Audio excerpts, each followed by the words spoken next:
It can be hard to separate fact from fiction, so we're doing the work for you as we continue our series of profiles called Where Do They Stand? Our Ethan Kibbe is joining us now with a look at the Republican candidate for governor who, Ethan, is struggling to raise money but is polling well in this critical political race. Good evening.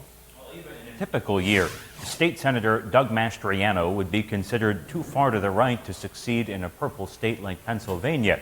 He organized bus trips to the rally that led to the Capitol riot, and he's pushed unfounded claims about the 2020 election. But from the moment he entered politics, he's defied expectations. So let's take a peek at where he stands on some key issues. When it comes to abortion, Mastriano has said that he supports a near total ban, promising to sign a heartbeat bill and saying, quote, "I don't give away for exceptions."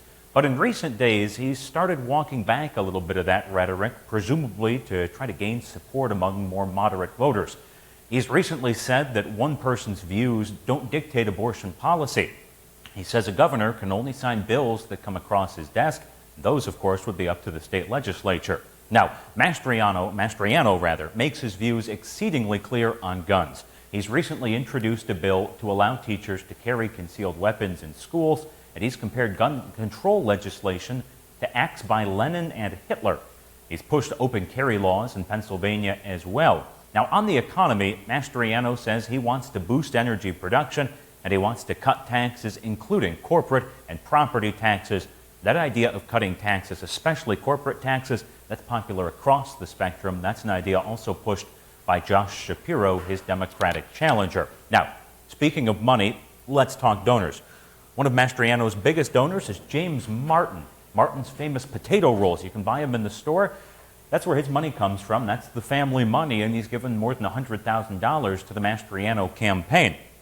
The Republican Governors Association hasn't given any money yet, but Mastriano did just speak at their annual meeting. Could that be a sign of support to come? Only time will tell, but that would be critical because he's fallen behind in the fundraising race. And then finally, we put TBD here because there's one big question. Mastriano, he has not raised a ton of money so far, but could other Republicans who supported his challengers in the primaries get on board with Mastriano and start putting their support and their money behind his candidacy? That could be critical. If he wants to win this fall, right now, polls very close between he and Democrat Josh Shapiro. We'll have another look at more candidates coming up next week as we look at some more local races, ones that affect us right here in our region. For now, though, Ethan Kibbe, Erie News Now.